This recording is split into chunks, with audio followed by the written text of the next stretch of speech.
Good morning. आज हम chapter 8 अवर Holmes के हार्ड वर्ड्स, वर्ड मीनिंग्स और एक्सरसाइज करते हैं। ठीक है, फटाफट इस चैप्टर को कंप्लीट। आ जाओ फटाफट। सबसे पहले हम लिखते हैं हार्ड वर्ड्स। ठीक, तो सबसे पहले तो हम लिखेंगे होम, HOME, होम। सेकंड हम लिखेंगे shelter, SHELTER, shelter. Third thieves, THIEVES,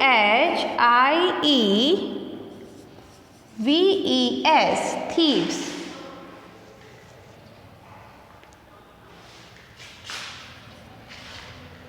fourth is responsibility, RESPONSIBILITY,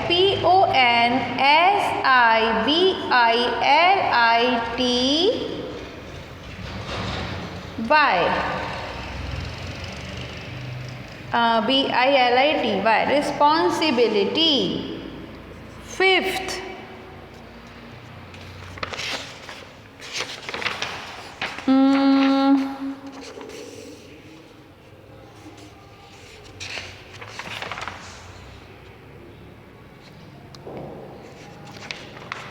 फिर हम लिखेंगे terrace, TERRACE,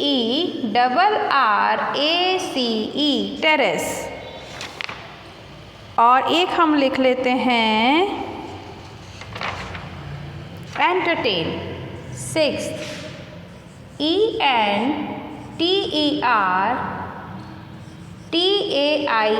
entertain.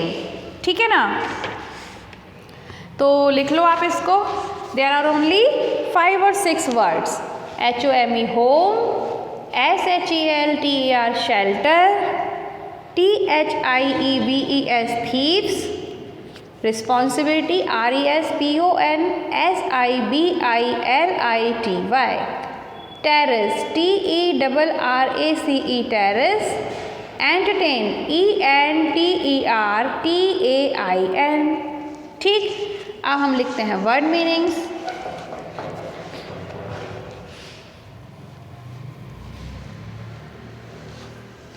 So here these are your words and here I will write meanings। ठीक है ना, कुछ बच्चों ने एग्जाम में सिर्फ हिंदी में मीनिंग्स लिख दिए हैं और कुछ बच्चों ने सिर्फ इंग्लिश में। मार्क्स कट रहे हैं, तो ध्यान रखना। आपको जब मैं दोनों लिखवाती तो आपको उसमें भी दोनों लिखने थे, हिंदी मीनिंग भी और इंग्लिश मीनिंग भी। अपनी अक्ल क्यों चलाई कि सिर्फ हिंदी में लिख दिए? कहाँ सीखा ऐसा? किसने कहा कि सिर्फ हिंदी में मीनिंग? अगर सिर्फ हिंदी में मैंने लिखवाए होते तो आप हिंदी में लिखते। तो अगर 10 मार्क्स के हैं वर्ड मीनिंग्स और आपने सिर्फ हिंदी में लिखे हैं तो 5 ही मिलेंगे। गेटिंग? तो ये आपकी आगे के लिए आपको समझ आ जाएगा कि दोनों ही मीनिंग्स लिखने हैं। होम, होम किसको कहते हैं हम? HOUSE, हाउस, जिसको कि हम हिंदी में क्या कहते हैं? घर। शेल्टर, शेल्टर को हम कह सकते हैं शेड, कह सकते हैं, जो कि हमें आश्रय प्रदान करता है, आश्रय देता है। ठीक है, तो इट इज़ SHADE, इसको हम हिंदी में कहते हैं आश्रय। थीव्स, थीव्स जो होते हैं वो रॉबर्स, ROBBERS, रॉबर्स। ठीक है, इसको हम कहते हैं हिंदी में चोर जो होते हैं ना, उनको हम कह सकते हैं। रिस्पॉन्सिबिलिटी, ड्यूटी, इसको हम हिंदी में जिम्मेदारी भी कहते हैं और उत्तरदायित्व कहते हैं। अगर आप हिंदी ही लिख रहे हैं तो हमें ये लिखना होगा। टेरेस, बालकनी भी कह सकते हैं इसको, और हम वैसे इसको हम छत कहते हैं। ठीक है ना, ऊपर की जो छत होती है। एंटरटेन करना, किसी को प्लीज़ करना, किसी का स्वागत करना हम कह सकते हैं। जब हम अपने गेस्ट का स्वागत कहाँ करते हैं? हम उनको प्लीज़ कहाँ करते हैं? लिविंग रूम में।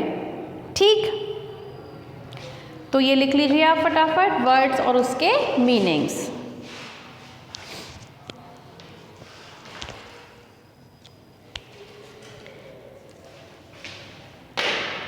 ठीक है, अब हम देखते हैं कि बुक में हम क्या क्या कर सकते हैं। तो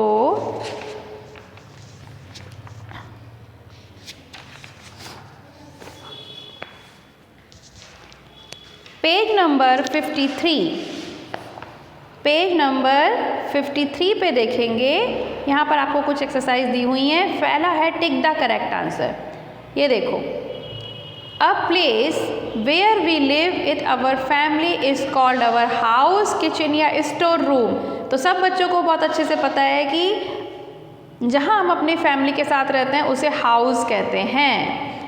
we take rest in our, हम कहाँ रेस्ट करते हैं? लिविंग रूम में रेस्ट करते हैं, बेडरूम में कि डाइनिंग रूम में? तो हमें पता है कि हम बेडरूम में रेस्ट करते हैं। We brush our teeth in study room, living room या बाथरूम? हे भगवान, कैसे क्वेश्चन पूछते हो? बेडरूम में क्यों करेंगे, लिविंग रूम में क्यों करेंगे, बाथरूम में करेंगे, सब बच्चे जानते हैं। तो we brush our teeth in the bathroom. Fill ups, we have our meals in dining room या बेडरूम? मील्स मतलब खाना, भोजन। तो हम खाना कहाँ बैठ के खाते हैं? डाइनिंग रूम में, ना कि बेडरूम में। तो डाइनिंग रूम लिखेंगे। We take our shower in the, हम कहाँ नहाते हैं? शॉवर, टेक अ शॉवर मतलब नहाना। तो हम नहाते कहाँ हैं? लिविंग रूम में नहाते हैं कि बाथरूम में? सबको पता है बाथरूम में। We study in study room, study की बात है तो हम स्टडी रूम में करेंगे। और जहाँ हम पूजा करते हैं भगवान जी की, उसको हम प्रेयर रूम कहते हैं। ठीक है। Third, match the column. अब बताओ, टेंट किससे बना होता था? कैनवास से। तो यहाँ आप टेंट को यहाँ मिला दीजिए। इग्लू हमने देखा था ना, आइस से बना होता था, तो हम आइस में बना देंगे। हाउस बोट बनी होती थी वुड से, तो हम वुड को मिला देते हैं। हट बनी होती है मड से, मिट्टी से, तो हम इसको मड से मिला देते हैं। और बंगलो जो होता है वो बना होता है ब्रिक्स से। तो देखो, इस तरीके से हमने सबकी मैचिंग कर दी। टेंट जो है वो कैनवास से बनता है, इग्लू आइस ब्लॉक से बनता है, हाउस बोट वुड से बनती है, हट जो होती है वो मड से बनती है, और बंगलो जो होता है वो ब्रिक से बनता है। ठीक है ना? तो ये आप कर लो इसमें फटाफट। तो ये सारा आपने कंप्लीट कर लिया। अब आते हैं हमारे क्वेश्चन और आंसर्स। तो क्वेश्चन और आंसर्स के लिए हमें वापस बोर्ड पर काम करना होगा। चलिए करवा देती हूँ। तो हम नेक्स्ट लिखते हैं क्वेश्चन आंसर्स।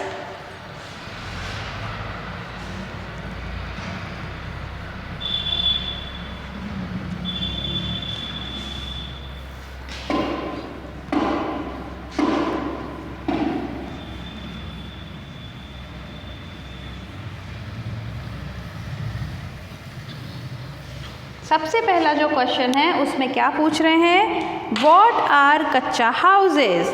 तो हम इसमें लिखेंगे आंसर द क्वेश्चंस। ठीक है, इसमें फर्स्ट क्वेश्चन दिया है व्हाट आर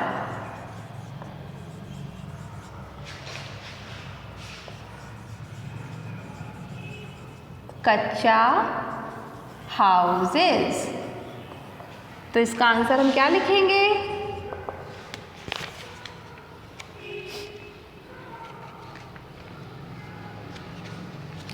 कच्चा हाउसेस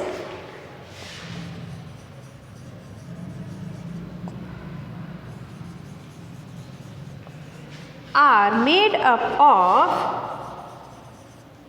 ऑफ मतलब वो किससे बने होते हैं? आर मेड अप ऑफ किस से बने होते थे? Mud, clay, MUD mud, CLAY clay, STRAW straw, etcetera. ठीक है। क्वेश्चन नंबर 2,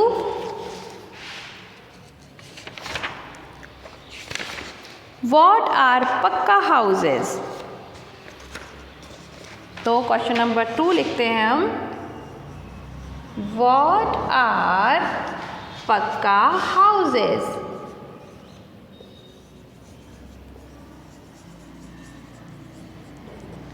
इसका आंसर क्या लिखेंगे? पक्का हाउसेस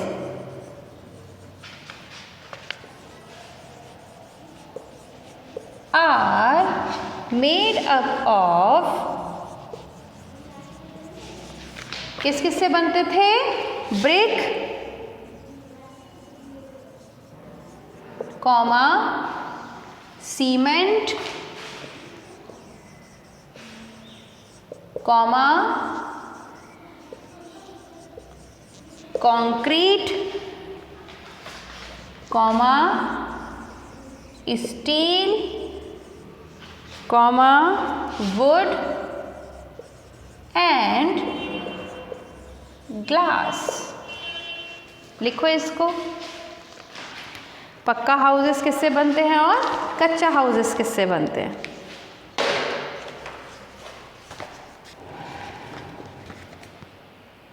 उसके बाद हम चलेंगे क्वेश्चन नंबर 3 पे।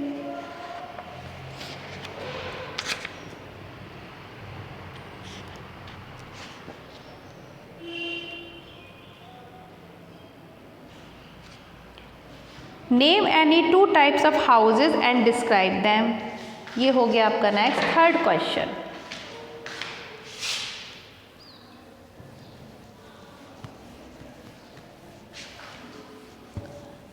किसी भी, इतने सारे टाइप के हाउसेज हमने पढ़े, अब ये कोई भी 2 हाउसेज बोल रहे हैं तो हम किसी भी 2 हाउसेज के बारे में लिख देते हैं इसमें, है ना। तो 3rd क्वेश्चन लिखते हैं, name any 2 types of houses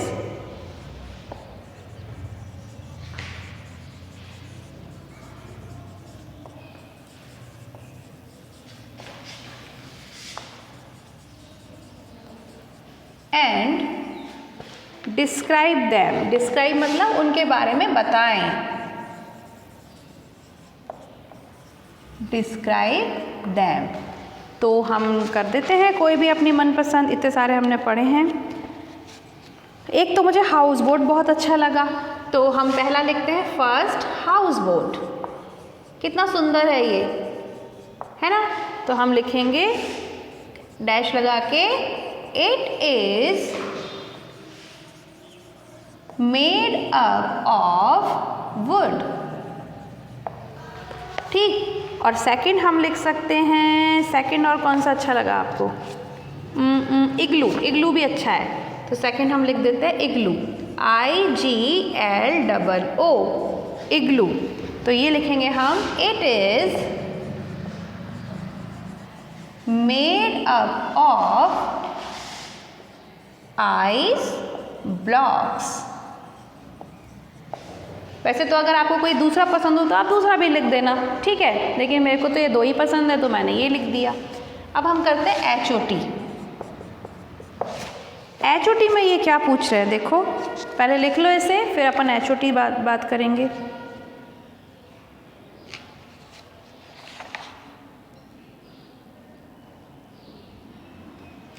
HOT में बड़ा सिंपल सा क्वेश्चन है, a good house has everything we need. एक अच्छे से घर में वो सारी चीज़ें होती हैं जिसकी हमें ज़रूरत होती है। हमें रेस्ट करने के लिए लिविंग रूम की ज़रूरत होती है तो हमें रेस्ट करने के लिए बेडरूम की ज़रूरत होती है तो बेडरूम होता है। हमें गेस्ट के लिए लिविंग रूम की ज़रूरत होती है तो लिविंग रूम होता है। हमारे को खाना बनाने के लिए किचन की ज़रूरत होती है तो किचन होता है। बहुत सारी चीज़ें होती हैं। तो आपको क्या लगता है, आपका घर एक गुड हाउस है कि नहीं है? तो वो क्या एक गुड हाउस है? तो चलो इसको हम लिख लेते हैं, WBBQ और HOT। HOT में ये पूछ रहे हैं कि a good house has everything we need. Question, a good house has, चलो इसको हटा के मैं पूरा ही ऊपर से लिख देती हूँ।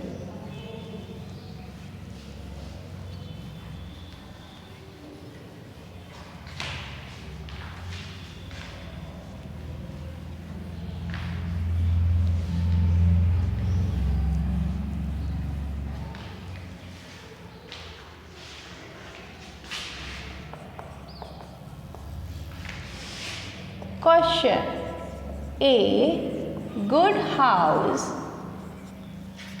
has everything we need. What do you think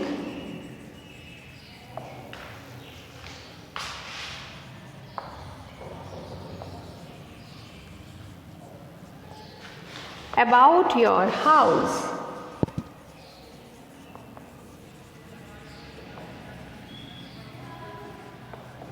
ठीक है, तो इसमें हम क्या लिखेंगे? My house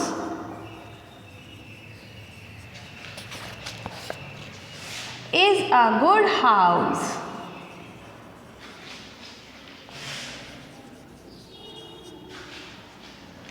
Because it gives me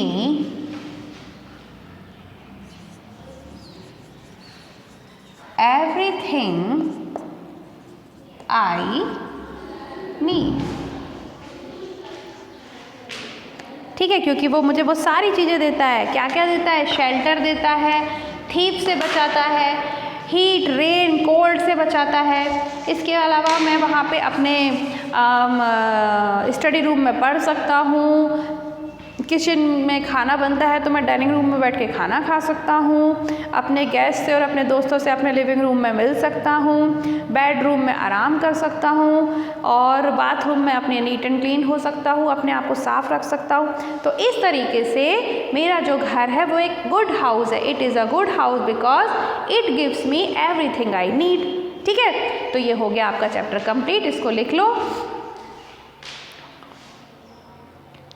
और अब सब बच्चे इस काम को जल्दी से अपनी कॉपी में कंप्लीट करके रखो।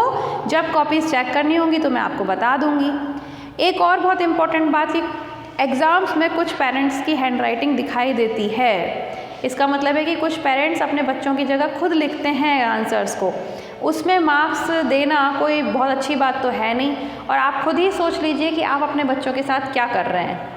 ठीक है, तो ठीक है, देखते हैं क्या होता है। I am not going to give the marks in those questions who are done by the parents. Getting?